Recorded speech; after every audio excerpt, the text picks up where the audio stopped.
Hey, what's going on, guys? So I wanted to talk about the latest hotfix and the bigger trade update that came right before it, because the two go together way more than you might expect. The main fix is for that weird issue where, after loading trade goods at a regional wagon workshop, the storage interfaces in camp could show up looking like the wagon cargo screen instead of the normal storage window. That means if you were trying to check your private storage, feed bin, or gatherables chest, and suddenly it looked like your wagon inventory took over the whole UI, that problem should now be out of the way. It is a very specific fix, sure, but it is the kind of thing that can throw off your whole flow when you are trying to move items around and keep trading moving smoothly. And that is why the previous patch matters so much here, because the earlier trade update was not just a tiny adjustment. It was a full push toward making trading feel more worthwhile, more organized, and way less clunky. That update added a big batch of new trade goods, both high value and regular ones, and it also changed how stacking works so packaged goods can pile up much higher depending on price.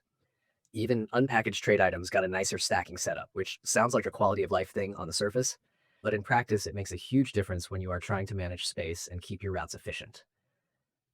They also made it possible to sell even a single trade good, which sounds obvious until you remember how many systems and games make you wait around for some awkward minimum just to move items.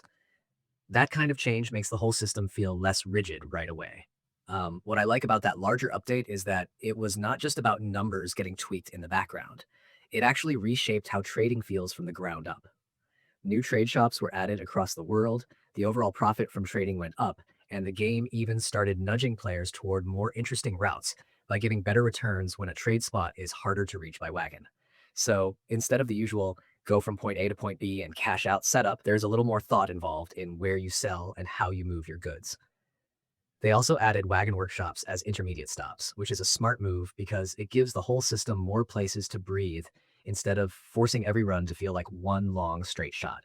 Plus, being able to package and load goods at those workshops makes the whole loop feel more connected. The map changes are another part that really help everything click. Having wagon routes show up on the minimap while riding, plus getting a dedicated trade tab on the map, makes the system much easier to read at a glance. You can check trading posts, royal delivery points, wagon workshops, and routes without feeling like you need to memorize everything or keep opening menus over and over. That may not sound dramatic, but it is one of those updates that makes the game feel cleaner every time you interact with it. They even added price information like average buy price, and they made it easier to track packaged trade goods through map filters, which is exactly the kind of small convenience that saves a bunch of time once you are actually in the middle of hauling stuff around. There was also a separate banking side to the update, which is easy to overlook if you are focused only on trading routes. That part introduced more financial systems, including a special vault tied to bonds at Hernan Bank with investment rules, bond exchange, and even a shop tied to that currency. So the patch was not just about selling goods, it was also about giving players more ways to interact with the economy overall. On top of that, the update included a long list of bug fixes across content, controls, combat, graphics, localization, and other miscellaneous issues. Some of the fixes are the kind of thing that only show up when something goes wrong at the worst possible moment, like quest progression getting stuck, certain attacks behaving strangely, or camera and UI oddities appearing during interaction. The hotfix that followed makes sense in that context. Once you add a lot of trading changes and new UI behavior, it only takes one misread window or one weird interface bug to make the whole experience feel off. So this follow-up is doing the unglamorous but important work of smoothing out that edge case, where storage screens could get mixed up after using a wagon workshop. It is not the kind of thing that changes the whole game by itself, but it does keep the new trade flow from getting tripped up by an annoying UI bug. There are also still some known issues being tracked, including platform-specific problems like Mac crashes with MetalFX denoising upscaler, graphical issues on some AMD cards when ray regeneration is enabled, a fishing bug where some caught fish cannot move, quest progression trouble with certain characters, a PlayStation Virtual Keyboard freeze, and a few other quirks around controls, mounts, and upscaling.